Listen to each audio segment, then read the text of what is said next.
નમસ્કાર વિદ્યાર્થી મિત્રો, હવે નવા વર્ષની શરૂઆત આપણે કરી રહ્યા છીએ. ગત વર્ષ આપણને ખબર છે કે સમસ્યાઓથી ભરપૂર રહ્યું. તમારે સ્કૂલ આવવાનું થયું જ નહીં. 10મા ધોરણવાળા માટે થોડીક અનુકૂળતાઓ થઈ, ફરી પાછું એક સેકન્ડ વેવ શરૂ થતાની સાથે એ ફરી પાછું બંધ થયું.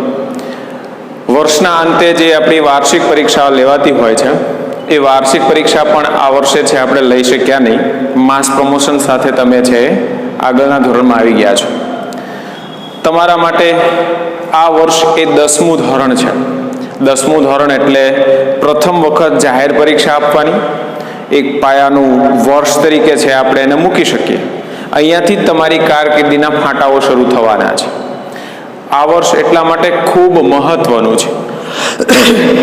જો થોડી પણ ગાફલતમાં રહ્યા તો રિઝલ્ટ આપણું ડાઉન થઈ શકે છે, અને એ રિઝલ્ટ ડાઉન થવાના કારણે છે આપણી કારકિર્દી અવળી ફંટાઈ શકે છે.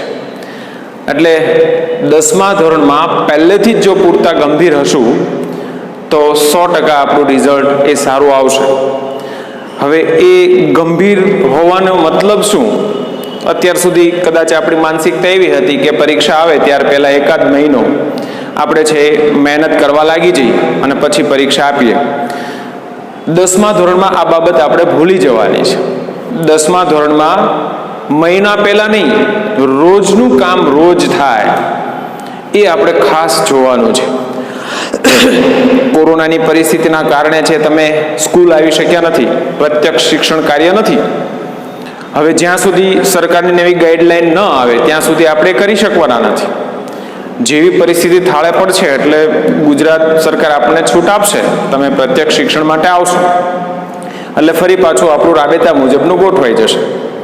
પણ ત્યાં સુધી નિયમિત રીતે આપણે આ માધ્યમથી મળતા રહેવાના છે. રોજે 2 જેટલા વિષયોના છે એ વિડીયો તમને મોકલવામાં આવશે. એ વિષયો છે આપણે બરાબર તૈયાર કરતા જઈએ. હવે અહીંયા તૈયાર કરતા જઈએ એનો મતલબ શું છે? રોજનું કામ રોજ કરતા જઈએ. જે પેલો 1 મહિના માટે આપણે દોડતા હતા એવું નહીં, રોજનું કામ રોજે થાય તો છેલ્લે છે એ વધારે બર્ડન નહીં આવે, અને એ વધારે ભાર નહીં આવે. એના કારણે છે આપણને ઘણી બધી સરળતાઓ થશે. તમને રોજે 2-3 મુદ્દાને લગતી જે વિડીયો હશે એ મોકલવામાં આવશે. હવે એ 2-3 વિડીયો જે છે, 2-3 મુદ્દાનો વિડીયો, એમાંથી 2-3 મુદ્દા છે તો 2-3 પ્રશ્નો પણ હશે. તમને જેટલા વિડીયો અહીંયાથી મોકલ્યા છે, પછીથી અહીંયા રેગ્યુલર તમે ભણવા આવો ત્યારે રેગ્યુલર જેટલા સબ્જેક્ટમાં જેટલા મુદ્દાઓ ચાલ્યા છે, જે મુદ્દાઓ છે એમાંથી પ્રશ્નો હશે જ. એ મોટો પ્રશ્ન હોઈ શકે, નાનકડો પ્રશ્ન હોઈ શકે, કોઈ કારણ હોઈ શકે, તફાવત હોઈ શકે. તો એને છે તમે એક પ્રશ્નનું સ્વરૂપ આપી અને તમે એને ટીક કરી શકો છો. અને એ પ્રશ્નો રોજના રોજ તૈયાર થઈ જાય, રોજના રોજ લખાઈ જાય, રોજના રોજ પાકા થઈ જાય તો રોજનું કામ રોજ થયું ગણે. અને 10મા ધોરણમાં જો તમારે સફળ થવું હોય તો આ કરવું જ પડે. A1 ગ્રેડ સુધી જવું છે કે એની આજુબાજુમાં જવું છે તો આ પ્રક્રિયા કર્યા વગર છૂટકો નથી. અને એટલા માટે આપણે જો શરૂઆતથી જ બરાબર ધ્યાન આપશું તો વધારે સરળતા રહેશે. હા, એ પ્રશ્નોને પણ જો તમે થોડાક અલગ પાડી શકો, દાખલા તરીકે તમે આજના મુદ્દામાંથી 3 પ્રશ્નો લ્યો છો, 3 પ્રશ્નમાં પ્રશ્નના સ્વરૂપ છે તમે અલગ અલગ હોઈ શકે. તમારા માટે કેવા પ્રશ્નો હોઈ શકે? 3 પ્રકારના હોઈ શકે. એક એકદમ અતિ સરળ, મતલબ થોડો પ્રયત્ન કરો એટલે તરત જ આવડી જાય, અથવા તો તમે ભણ્યા ત્યાં જ તમને એ પ્રશ્ન સમજાય ગયો. બીજો એવો પ્રશ્ન હોય કે થોડીક મહેનત કરો તો આવડી જાય. અને ત્રીજો પ્રશ્ન એવો હોય કે એ તમારા માટે થોડો વધારે કઠિન હોય. તો તમને જે સરળતાથી આવડે છે એના આગળ તમે ગ્રીન ટીક માર્ક કરો, મતલબ લીલી પેનથી ટીક કરો જે તમારા માટે સરળ છે. થોડુંક અઘરું પડે છે, બ્લેક પેનથી ટીક કરો. અને જે વધારે અઘરું પડે છે એટલે ત્યાં રેડ પેન કરો. તો તમને જ્યારે એ પ્રશ્નોની યાદી તૈયાર થશે ને ત્યારે ઓટોમેટિક તમને ઝડપથી તમારા માટે જે અઘરા પ્રશ્નો છે એ અલગ પડી જશે, થોડા અઘરા છે એ અલગ પડી જશે, અને જે તમને આવડે છે એ પણ અલગ પડી જશે.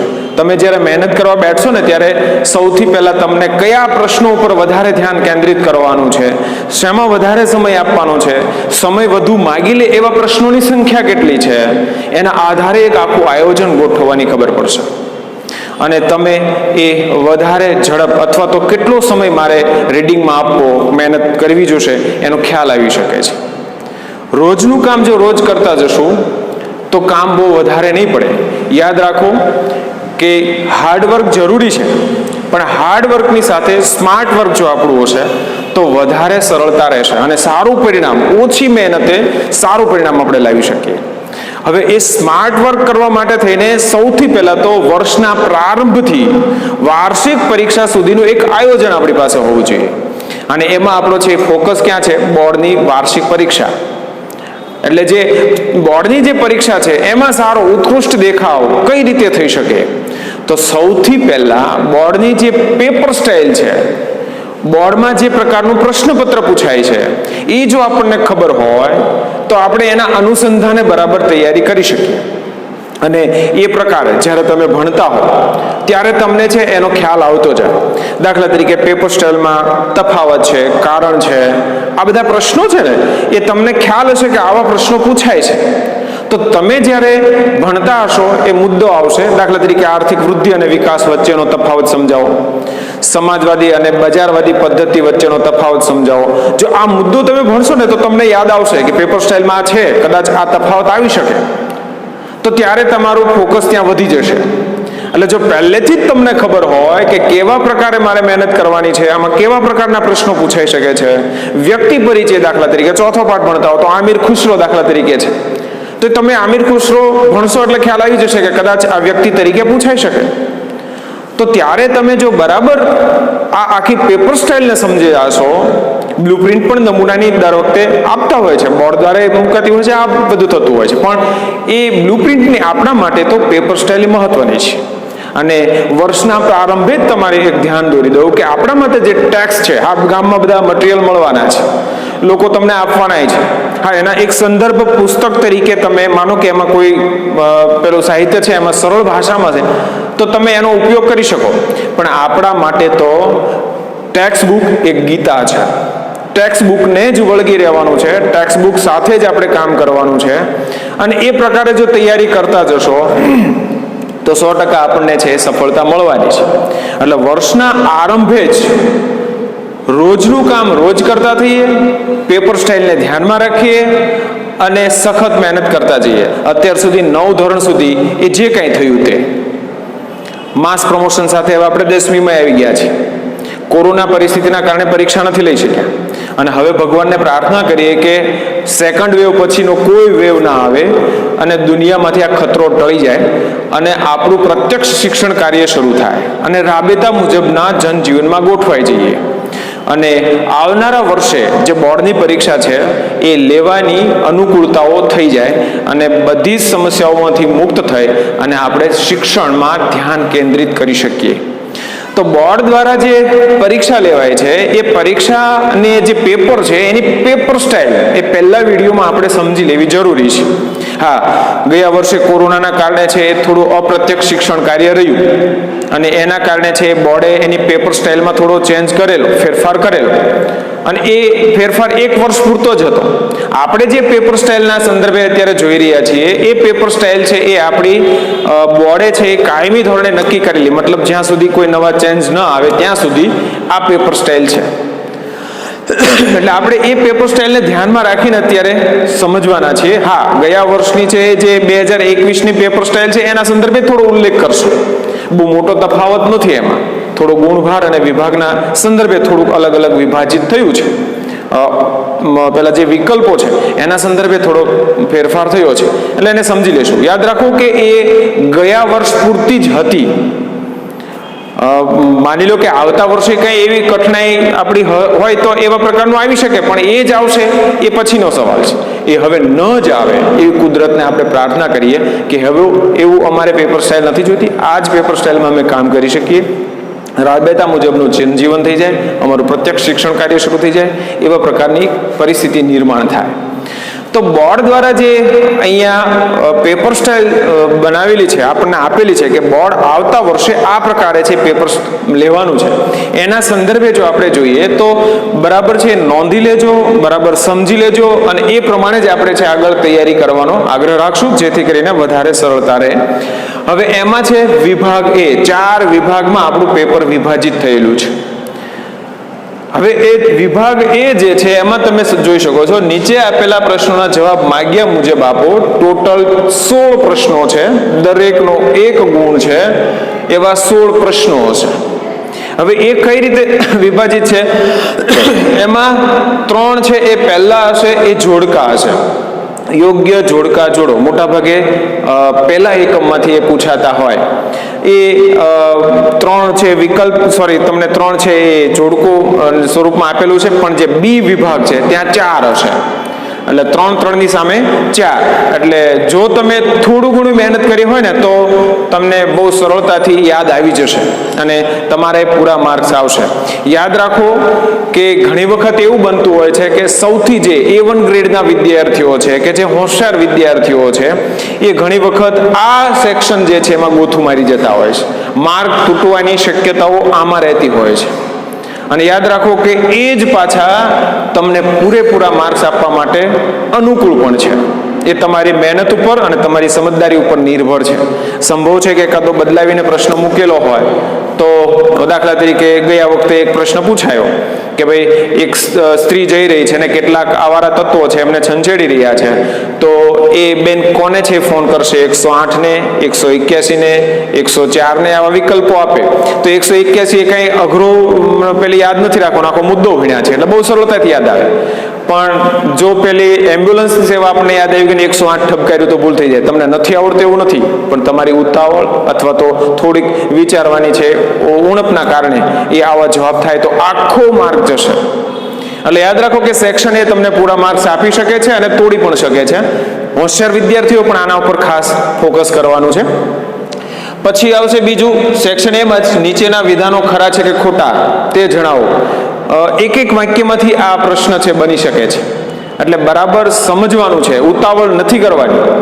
એક પેલું છે દાખલા તરીકે વાક્ય છે કે ધનિક ભારતમાં ગરીબો વસે છે, તો ત્યાં છે આખું એક બદલી નાખે કે ગરીબ ભારતમાં ધનિકો વસે છે. એટલે આપણે પેલું વાક્ય જ યાદ હોય કે આવું કંઈક આવતું હતું એટલે એ સાચું જ હોય, પણ ત્યાં છે એ આખું પેલું જે બાબત છે ને ફરી જાય છે.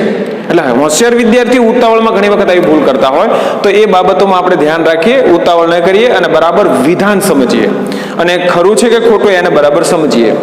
ત્યાર પછી નીચેના પ્રશ્નોના જવાબ સંક્ષિપ્તમાં જણાવો. 2-3 શબ્દોમાં છે આવી જતા હોય, એકાદ વાક્યમાં છે આવી જતા હોય, એવા પ્રકારના છે એ તમને પ્રશ્નો એમાંથી પૂછવામાં આવતા હોય છે, જેની સંખ્યા પણ 3 છે. હવે યોગ્ય વિકલ્પ પસંદ કરી ખાલી જગ્યા પૂરો. આ પણ સરળ છે, કારણ કે એમાં જે ખાલી જગ્યા છે ને એની નીચે ત્રણ ઓપ્શન તમને આપેલા છે. એ 3માંથી કયો વિકલ્પ મૂકી અને તમે એ ખાલી જગ્યા પૂરશો, એની એ 3 છે એ ખાલી જગ્યા છે. 3, 3, 3, 3 એટલે 12 માર્ક થયા. 16માંથી હવે 4 વધ્યા. એમાં યોગ્ય વિકલ્પ પસંદ કરીને જવાબ આપવાનો છે. એમાં તમને કોઈ પ્રશ્ન છે એ પ્રશ્નના 4 વિકલ્પ આપેલા છે, ABCD. હવે આ ABCD જે વિકલ્પ છે એ વિકલ્પમાંથી તમારે છે એ કોઈ એક વિકલ્પ પસંદ કરી અને એને જવાબ આપવાનો છે, અને એ પ્રકારે જવાબ આપી અને તમારું કામ પૂરું થશે. સેક્શન એ પૂરો થશે. બહુ સરળ છે. જો મહેનત કરી હશે તો, બરાબર સમજ્યા હશો તો, જો ઉતાવળ નહીં કરી હોય તો પૂરા માર્ક્સ આવવાની પૂરતી શક્યતાઓ છે. એટલે એમાં આપણે વિશેષ કાળજી લઈશું. ત્યાર પછી આવશે વિભાગ બી. હવે વિભાગ બી છે એમાં પ્રશ્નોના જવાબ માગ્યા મુજબ આપવાના છે. આશરે 30 શબ્દોમાં. બાંધછોડ થઈ શકે એમાં 30 શબ્દો એટલે એટલા જ નહીં, પણ વધારે ઓછા થઈ શકે. પ્રશ્ન કેવડો છે, ઘણા વખત વિદ્યાર્થીઓ એ બહુ મોટા પ્રશ્ન અનુસંધાને શોર્ટમાં પૂછવાનું તો લખ્યા જ કરે, આવડે એટલે લખ્યા જ કરે. આવું નથી કરવાનું. ત્યાં એની મર્યાદા જાળવવાની છે. 2 ગુણથી વધારે મળવાના નથી. એટલે એટલા શબ્દોમાં તમને છે આવા 10 પ્રશ્નો પૂછેલા હશે. 17 થી પ્રશ્ન ક્રમાંક 16 અહીંયા પૂરો થશે. 17 થી 26 એટલે 10 જે પ્રશ્નો છે એના જવાબ તમારે આપવાના છે. દરેકના 2 ગુણ છે અને 20 માર્કનો આખો વિભાગ છે. હવે વિકલ્પ આંતરિક હશે, મતલબ સળંગ વિકલ્પ નહીં હોય, પણ તમને જે 10 પ્રશ્નો આપ્યા છે એમાં સંભવ છે કે 18 અથવા 18 હોય, 21 અથવા 21 હોય, 24 અથવા 24 હોય. બાકીના જે પ્રશ્નો છે બધા ફરજિયાત હોય, એને વિકલ્પ હોય નહીં. 18 ને અથવા છે તો 18 2 18 હશે, એમાંથી કોઈ પણ એક લખો. 21 2 છે તો એમાંથી કોઈ પણ એક લખો. 24 2 છે તો એમાંથી કોઈ પણ એક લખો. બાકીના બધા ફરજિયાત. આને આંતરિક વિકલ્પ કહેવાય. તો આ પ્રકારે છે તમને સેક્શન બી પૂછેલો હશે. હવે એમાં પ્રશ્નો કેવા પૂછાય તો કે વિધાન સમજાવો. દાખલા તરીકે હમણાં જ મેં તમને કીધું કે ધનિક ભારતમાં ગરીબો વસે છે, આ વિધાન તમારે સમજાવવાનું છે. અથવા તો પડી પટોળે ભાગ ફાટે પણ ફીટે નહીં, વિધાન સમજાવો. તો આવા કોઈ પણ એક વિધાન છે મૂકી દે અને પછી એના સંદર્ભે તમારે ચર્ચા કરવાની હોય. એવા પ્રકારે છે કારણ આપો. તો આજે છે એ અનાજ સંગ્રહ જરૂરી છે, સંરક્ષણ જરૂરી છે. શું કામ? કારણ આપવાનું છે. તો આ પ્રકારે કેટલાક એવા પ્રશ્નો છે મૂકી દે અને તમારે કારણ આપવાનું થાય. વ્યક્તિ પરિચય, કોઈ પણ પેલા જે સંગીત વાદકો છે કે પેલો આમિર ખુસરો છે કે એવા બીજા કોઈ પાત્રો જે છે એ પાત્રોના સંદર્ભે તમને એકાદો પ્રશ્ન છે પૂછાઈ જાય. ઐતિહાસિક અને ભૌગોલિક સ્થળ, ભૂગોળના સંદર્ભે પણ કેટલાક સ્થળો પૂછાઈ શકે છે. દાખલા તરીકે બીજું કંઈ નહીં તો ચાલો શણ ઉદ્યોગ એ બંગાળમાં સ્થિર થયો છે, એવા પણ પ્રશ્ન સંદર્ભે હોઈ શકે. પેલો જે ઐતિહાસિક સ્થળ છે એમાં કોઈ પણ એકાદું સ્થાપત્યના સંદર્ભે પણ પૂછી શકે. તો આમાંનો કોઈ પણ એક પ્રશ્ન છે આવી શકે અને એના સંદર્ભે તમારે ચર્ચા કરવાની છે. સ્થળ પરિચય કરવાનો છે. પારિભાષિક શબ્દ, કોઈ એવો શબ્દ છે મુકાઈ જાય અને એના સંદર્ભે તમારે છે ચર્ચા કરવાની થાય. સંકલ્પના છે, જમીનના દાખલા તરીકે સંદર્ભે તમને સંકલ્પના છે પૂછવામાં આવે તો એ પણ તમારે છે લખવાની થશે. પરિસ્થિતિજન્યમાં બાબતમાં વિચારો, તમે આવા પ્રકારની પરિસ્થિતિ નિર્માણ થઈ છે તો શું કરશે? કોઈ બે પાત્રોના નામ લખેલા હોય અથવા તો ડાયરેક્ટ તમને જ પ્રશ્ન પૂછ્યો હોય કે આવું આવું થાય તો તમે શું કરશો, તો એના સંદર્ભે યાદ રાખજો કે તમારા વિચારો માગી લે એવા પ્રકારના પણ પ્રશ્નો હશે. એટલે બેઠા તમે જો પ્રશ્નો હોય અને એને ગોખી નાખતા હો કે બેઠા પ્રશ્નોને છે એ લખી નાખતા હો, એમ નહીં ચાલે. પ્રશ્નને તમારે સમજવો પડશે, વિચારવો પડશે અને એ અલગ અલગ એંગલથી છે પૂછી શકે ત્યારે આપણને જવાબ આવડતો હોય એ જરૂરી છે. તો આ પ્રકારે છે સંકલ્પનાને એ બધાની સાથે મને ઓળખો, કોઈ પણ સંદર્ભે એક વિગત આપી હોય અને એના સંદર્ભે તમારે છે ચર્ચા કરવાની થાય તો એ મને ઓળખો એ પ્રકારની બાબત છે એમાં મૂકી શકે. ત્યાર પછી આવે છે વિભાગ સી. હવે વિભાગ સી એ 24 ગુણનો છે. સૌથી વધારે ગુણભાર ધરાવતો એવા પ્રકારનો છે. માગ્યા મુજબ જવાબ આપો આશરે 60 શબ્દોમાં. આના કરતા ડબલ એ દેખાય છે. 60 શબ્દોમાં છે તમારે એનું અંગે ચર્ચા કરવાની છે. દરેકના 3 ગુણ છે એટલે તમારે 8 પ્રશ્નોના જવાબ આપવાના છે. જેમ અહીંયા આંતરિક વિકલ્પ છે એ જ પ્રકારે અહીંયા આંતરિક વિકલ્પ હશે. પ્રશ્ન નંબર 27 થી 34 સંભવ છે કે 28 અથવા 28 હોય, 31 અથવા 31 હોય અને 33 અથવા 33 હોય. તો આવા 2-3 પ્રશ્નો જે હશે એના અથવામાં હશે પણ સળંગ છે ઓપ્શન મળે કે સળંગ છે તમને એ પ્રકારની છે છૂટછાટ મળે એવા પ્રકારે નહીં હોય. બાકીના જે પ્રશ્નો છે એ તો ફરજિયાત તમારે છે લખવાના છે. હવે આ જે પ્રશ્નો છે એમાંથી તમારે કેવા પ્રકારના પ્રશ્નો પૂછાઈ શકે તો એમાં ટૂંક નોંધ છે. તમે આમ તો લખતા હો છો ઘણા સમયથી, 8મા ધોરણમાં લખ્યું, 9મા ધોરણમાં પણ લખ્યું છે એટલે ખ્યાલ છે. તફાવત જે છે હમણાં જ મેં તમને કીધું કે બજારવાદી અને સમાજવાદી પદ્ધતિનો તફાવત આપો, આર્થિક વૃદ્ધિ અને વિકાસનો તફાવત આપો કે બીજી કોઈ પ્રવૃત્તિ છે આતંકવાદ અને બળવાખોરીનો તફાવત આપો. આવા ઘણા બધા તફાવતો અંદર છે. ઉચ્ચ વૈચારિક પ્રશ્ન તમને છે એ રાષ્ટ્રના સંદર્ભે કેટલાક એવા પ્રશ્નો છે બનાવીને મૂકી દેવામાં આવે. તમે આ પ્રકારે શું કરશો? દાખલા તરીકે સાંસ્કૃતિક વારસાઓના જાળવણીમાં તમે તમારું શું યોગદાન આપશો કે તમારા મંતવ્યો જણાવો કે વગેરે એવા કેટલાક પ્રશ્નો છે. બીજું એક કોઠા પરથી પ્રશ્ન, માનવ વિકાસ આંક જે છે ને એમાં ગયા વર્ષે છે ટૂંકમાં 20માં જે પૂછાયો કે એમાં અલગ અલગ આંક છે દર્શાવતો કોઠો આપ્યો અને આમાં કોણ કયા પેલામાં છે વિભાગમાં આવશે એના સંદર્ભે કેટલાક પ્રશ્નો છે પૂછાય.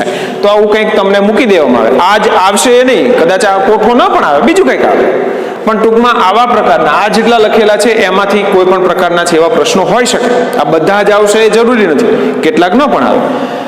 ચિત્ર જોઈને જવાબ આપો. નાલંદા વિદ્યાપીઠનું ચિત્ર આપ્યું હતું. હવે એ ચિત્ર જોઈને તમારે જવાબ આપવાનો, મતલબ તમારે નાલંદા જે વિદ્યાપીઠ છે એના ઉપર ચર્ચા કરવાની હતી. તો દાખલા તરીકે એક વખત એવો પણ પ્રશ્ન આવ્યો કે ભાઈ 500ની નોટમાં છે એ જે ચિત્ર છાપેલું છે એના ઉપર તમે ચર્ચા કરો. હવે 500ની નોટ આપણે કેટલી વાર જોઈએ પણ ખબર ન હોય કે એમાં કયો ફોટા પેલા લાલ કિલ્લાનું ચિત્ર છે. તો આ પ્રકારે છે એ ચિત્ર જોયું હોવા છતાંય ત્યારે આપણને યાદ ન આવે પણ આપણે છે એ હા ગમે ત્યાંથી નહીં મૂકે પણ એ તમારી ટેક્સમાં તમે લાલ કિલ્લો ભણ્યા છો એટલે 500ની નોટ એમાં મૂકી છે. તો આવા પ્રકારે છે એ તમને કોઈક ને કોઈક જગ્યાએ એવું કંઈક બતાવે અને પછી એના સંદર્ભે છે પ્રશ્ન પૂછે તો એ આપણને છે ખ્યાલ હોવો જોઈએ. મુદ્દાસર સમજાવવું એમાં તો કેટલીક એવી બાબતો હોય તો એ આપણને ખ્યાલ જ છે. વર્ણવાનું કે ભાઈ સાંસ્કૃતિક વારસાનું વર્ણન કરો અથવા તો પ્રાકૃતિક વારસાનું વર્ણન કરો, તો એવા પ્રકારે.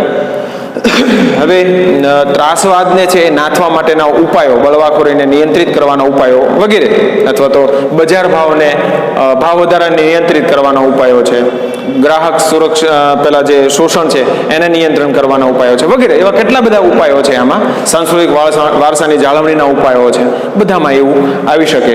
તો એવા ઉપાયોના સંદર્ભે પણ હોઈ શકે. અસરો, ત્રાસવાદને પહેલાની છે અસરો હોઈ શકે, આપણી સાંસ્કૃતિક વારસાની અસરો હોઈ શકે, બધું જ. તમારા વ્યાપાર વાણિજ્યની છે અસરો હોઈ શકે, તો વૈશ્વિકરણની અસરો હોઈ શકે. કોઈ પણ મુદ્દામાંથી કંઈ પણ પ્રશ્ન છે પૂછી શકાય. પરિબળ અને પરિણામ, આવા પ્રકારની પરિસ્થિતિ કયા પરિબળો ના કારણે થાય છે, અથવા તો પરિણામ કેવા પ્રકારના છે, એ સંદર્ભે પણ એમાં છે ચર્ચા એ કરવી પડે. અને જો તમે એમાં યોગ્ય રીતે ચર્ચા કરશો તો 3 માર્કનો એક પ્રશ્ન છે, 8 પ્રશ્ન છે, એવા તમારે 8 પ્રશ્નના જવાબ આપશો તો 24માંથી 24 ગુણ એ મેળવવા અઘરા નથી. પણ યાદ રાખો કે જો બરાબર તમે એને યોગ્ય રીતે સમજ્યા હશો, હા તમારા વિચારો એની અંદર ચાલે, ટેક્સમાં જે છે એ જ પ્રકારે બેઠું હોય એ જરૂરી નથી. તમે બરાબર એને સમજ્યા હો અને બરાબર રીતે રજૂ કરો તો તમારી ભાષામાં પણ એ ખૂબ સારું ગણાશે અને તમને પૂરા માર્ક્સ મળી શકે છે. તો આટલું પેપર સમજ્યા પછી હવે જે આવે છે વિભાગ ડી. વિભાગ ડી એટલે છેલ્લો સેક્શન. એમાં નીચે દર્શાવેલ પ્રશ્નોના સવિસ્તાર જવાબ આપો. એ ટોટલ 20 ગુણનો છે, દરેકના 4 ગુણ છે. એવા તમારે 4 પ્રશ્નો હશે. હા, એમાં પણ વિકલ્પો છે. યાદ રાખો કે અહીંયા થોડુંક બધા સેક્શન કરતા જુદો એટલા માટે પડે છે કે તમારે 4 પ્રશ્નોના જવાબ આપવાના છે. એમાં પણ વિકલ્પ આંતરિક હશે. એક ગુણનો પ્રશ્ન, સોરી, એક પ્રશ્નના છે ગુણ 4 છે. એટલે તમારે છે એવા 4 પ્રશ્નોના જવાબ આપવાના છે, એટલે 16 ગુણ થયા. હવે છેલ્લો જે પ્રશ્ન હશે, મતલબ અહીંયા જે ક્રમ લખ્યો છે 35 થી 39, તો 39મો જે પ્રશ્ન છે એ પ્રશ્ન તમારે નકશાનો હશે. તમને એક પેજ ઉપર, બોર્ડની જે ઉત્તરવહી આવશે ને એમાં એક પેજ ઉપર ભારતનો નકશો એ છાપેલો હશે અને એમાં 4 બાબતો તમને દર્શાવેલી હશે કે ભાઈ શણ ઉત્પાદિત એક પ્રદેશ, કે આ નૌકા પરિવહન ધરાવતું વિસ્તાર, પેલો જે રસ્તો છે, અથવા તો સૌથી મોટો રેલવે એક્સપ્રેસ, કે એના સંદર્ભે કોઈ ખનિજ, એના સંદર્ભે તમને કાંઈ પણ છે એમાંથી પૂછવામાં આવ્યું છે. તો એવી 4 જે બાબતો છે એ ભારતના નકશામાં તમારે યોગ્ય સ્થાને એ દર્શાવવાની રહેશે.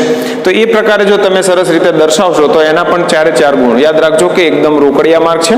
અને જો તમે યોગ્ય રીતે દર્શાવ્યા હશે, યાદ રાખો કે છત્તીસગઢ ને ઓરિસ્સામાં છે એ તમે થોડુંક ઉપર નીચે કરશો ને તો રાજ્ય બદલાઈ જશે. એટલે એ રીતે નહીં ચાલે. પણ એ રાજ્ય બરાબર પકડ્યું છે, અથવા તો ચોક્કસ જગ્યા તમને જ્યારે પૂછવામાં આવે, દાખલા તરીકે ભાલિયા ઘઉં, તો એમાં આગળ પાછળ ન દર્શાવી શકે, પણ એ બાબતનો ખ્યાલ રાખશો તો એ 4 માર્ક પણ તમને છે બહુ સરળતાથી મળી શકે. અને 4 તમારે પ્રશ્નો લખવાના છે, એટલે ટોટલ 20 ગુણ થયા. આ પ્રકારે તમારા છે એ ટોટલ 80 ગુણનું પેપર થશે. હવે ઉપલા જે 20 ગુણ છે એ જે તે સ્કૂલ, મતલબ અહીંયાથી છે એ મોકલતી હોય છે. એમાં કઈ બાબત હોય છે તો એ પણ સમજી લો કે તમારી દિવાળી ઉપર જે પ્રથમ સત્રાંત પરીક્ષા જે છે એ તમે જે પરીક્ષા આપશો એમાંથી 5 માર્ક હશે, અને બીજી પ્રિલિમ પરીક્ષા આપશો એના 5 માર્ક હશે. દાખલા તરીકે અહીંયા આપણે 100 માર્કનું પેપર લીધું, 100માંથી તમારે 80 ગુણ આવ્યા તો બોર્ડમાં તમને કેટલા મળશે? એના 4. બીજી પરીક્ષામાં તમે 80 લાવ્યા તો કેટલા મળશે? 4. એટલે ટોટલ 8 માર્ક તમને મળી ગયા. જો તમે 40 માર્ક લાવ્યા છો તો 2, 60 લાવ્યા છો તો 3, 80 લાવ્યા છો તો 4, અને પૂરા 100 લાવ્યા છો કે 95 ની આજુબાજુ, 90, 92 ની આજુબાજુ લાવ્યા છો તો પણ તમને 5 માર્ક મળી શકે. એટલે ટૂંકમાં 20 એક ગુણ તમારે સમજવાનો છે. આ પ્રકારની 2 પરીક્ષાઓ તમે આપશો એટલે તમારા 10 ગુણ થઈ ગયા. બાકીની જે પરીક્ષા 10 ગુણ છે એના માટે તમે અહીંયા જે બુક રજૂ કરશો, તમે પ્રોજેક્ટ્સ રજૂ કરશો, તમે ક્લાસમાં તમારું બિહેવિયર જેવું છે. અને સ્વાભાવિક છે કે તમારા સારા ગુણો છે એટલે તમે એક સારા વિદ્યાર્થી હશો, અને સારા વિદ્યાર્થી હશો એટલે તમારું વર્તન પણ સારું હશે, તમારી બુક્સ પણ રેડી હશે, પ્રોજેક્ટ્સ પણ સરસ હશે, તો તમને એમાંથી પણ મેક્સિમમ માર્ક મળવાના છે. તો જેટલું સરસ કામ કરશો એ પ્રકારે તમારા સરસ ગુણો છે. તો માની લો કે 20માંથી તમને 17-18 માર્ક મળી ગયા, કે 19-20 માર્ક મળી ગયા, તો બોર્ડમાંથી તમારે 80માંથી કવર કરવાના છે. આ બંને 80 + 20 = 100. એ પ્રકારે બોર્ડ તમારું છે વાર્ષિક પરિણામ એ તૈયાર કરશે. એટલે ટૂંકમાં પહેલેથી જ જો આપણે બરાબર સાથે દોડતા થશું તો સારું છે, આપણને રિઝલ્ટ મળી શકે છે. હવે એક મેં તમને 2021 પૂરતી જ જે પેપર સ્ટાઇલ હતી એ સંદર્ભે મેં વાત કરી હતી. હવે એમાં બહુ મોટો ફેરફાર નથી. માત્ર કેટલો ફેરફાર હતો તો કે અહીંયા સેક્શન એ છે 16ના બદલે 24 ગુણનો હતો. એટલે 24 ગુણ એટલે આવા પ્રકારના પ્રશ્નો જે છે એ તમને 24 પૂછાવાના હતા. એમાં અહીંયા જે 3 સંખ્યા છે ત્યાં 5 છે, એકમાં 4 સંખ્યા છે. એટલે આ પ્રકારના જ પ્રશ્નો હશે અને એ પ્રકારે છે 5 વિભાગમાં પૂછી અને 24 ગુણનું છે સેક્શન એ થાય છે. બીજો જે સેક્શન છે એ સેક્શન પણ છે ત્યાં 18 ગુણનો છે. અહીંયા જે 20 છે એ અહીંયા 18 છે, અહીંયા 18 છે. 18 દૂ 36 અને 24 60 અને છેલ્લો છે 20. તો આ પ્રકારે અહીંયા 18માં શું હતું તો કે તમને છે હવે અહીંયાથી ફેરફાર થાય છે. ફેરફાર શું છે? વિભાગ બી માં દાખલા તરીકે તમને 11 જેટલા પ્રશ્નો આપ્યા છે. તો અહીંયા 11 પ્રશ્નો છે, એમાંથી તમારે લખવાના કેટલા હતા? 9. એટલે જનરલ ઓપ્શન હતા કે કોઈ 11 માંથી કોઈ પણ 9 લખો, એટલે 2 તમે ગમે તે છોડી શકો. હવે અહીંયા શું છે? આંતરિક વિકલ્પ છે. 24 અથવા 24, 23 અથવા 23, 18 અથવા 18. એટલે એના અથવામાં તમે બીજા કોઈ છોડી ન શકો. પણ અહીંયા એક એ અનુકૂળતા હતી. બાકી પ્રશ્નોનું સ્વરૂપ તમે જે અહીંયા જોયું છે એ જ પ્રકારનું છે રહેશે. મતલબ અહીંયા છે તમને જનરલ ઓપ્શન હતો. મતલબ તમે 11 માંથી 9 લખી શકો. એ જ પ્રકારે સેક્શન સી જે છે એ સેક્શન સી પણ 18 ગુણનો હતો. એમાં તમારે 9 પ્રશ્નો ટોટલ આપ્યા હોય, એમાંથી 6 લખવાના. આ 2021ની પેપર સ્ટાઇલ મુજબ. તો અહીંયા છે તમારે ટોટલ 9 માંથી 6 લખવાના, દરેકના 3 ગુણ છે. એમાં કેવા પ્રકારના પ્રશ્નો હશે તો એમાં પાછા આ જ મુદ્દાઓ છે. એમાં બહુ મોટો ફેરફાર બીજો નથી. સેક્શન ડી માં પણ એ જ પ્રકારે છે. એ પણ 20 માર્કનો છે. એમાં પણ છે તમને જનરલ ઓપ્શન આપેલા છે કે ભાઈ આમાંથી તમારે 6 પ્રશ્નો છે, એમાંથી 4 લખવાના છે. નકશો તો એ પાછો જે હતો એ જ પ્રકારે. તો ટૂંકમાં છે એટલું યાદ રાખો કે ત્યાં જે પેપર સ્ટાઇલ 21ની છે એમાં અહીંયા 24, અહીંયા 18, અહીંયા 18 અને અહીંયા 20. અહીંયા છે એ 11 માંથી 9, અહીંયા છે એ 9 માંથી 6 અને અહીંયા 6 માંથી 4. જનરલ અહીંયા જે આંતરિક વિકલ્પ છે એ આંતરિક વિકલ્પના બદલે જનરલ હતા. બાકીનું જે વિષય વસ્તુ છે કે જે સ્વરૂપના પ્રશ્નો છે એ પ્રકારના જ પૂછાતા હતા. હવે આ વખતે જો આપણે જોઈએ તો સંભવિત જે અભ્યાસક્રમ છે એ અભ્યાસક્રમના સંદર્ભે વાત કરીએ તો લગભગ તમારું પ્રથમ સત્ર છે એ પ્રથમ સત્રમાં મોટા ભાગે 1, 8 અને 15, પછી 2, 3, 9, 16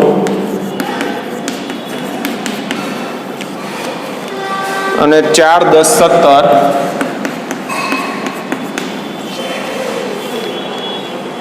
અને 5, 11. મોટા ભાગે આટલા પાઠ એ ચાલશે. જો આમાં વધારે સમય આપણી પાસે રહેશે તો 6ઠ્ઠો અને 20મો પાઠ પણ છે ચાલશે. તો આ પ્રકારે મોટા ભાગે તમારે તૈયારી રાખવાની છે કે આ પ્રકારે આવનારા સમયમાં આપણે ભણવાના છીએ અને આ પેપર સ્ટાઇલ મુજબ આપણે તૈયારી કરવાની છે અને વર્ષના અંતે એક સારું પરિણામ આપણે મેળવી શકીએ એના માટેનું અત્યારથી જ કામે લાગવાનું છે. યાદ રાખો કે જેટલી તમારી મહેનત વધારે હશે, જેટલું સ્માર્ટ વર્ક હશે, એટલું જ તમારું સ્માર્ટ છે રિઝલ્ટ આવવાનું છે.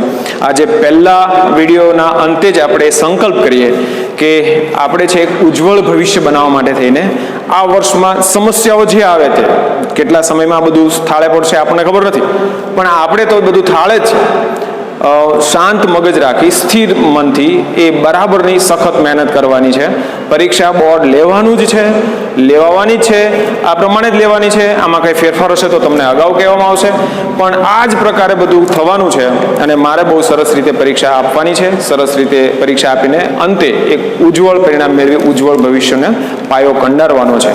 એ એક અડગ નિર્ણય સાથે આજથી જ આપણે છે કામે લાગી જશું. હવે પછીના જે વિડીયો આવશે એમાં તમને જે સૂચના આપવામાં આવે એ પ્રમાણે અને જે વિડીયોમાં મુદ્દાઓ ચર્ચાય એનું છે આપણે રોજનું કામ રોજ કરતા રહીએ અને સરસ પરિણામ આપણે મેળવતા રહીએ એવું આપણે કામ કરશું. ધન્યવાદ.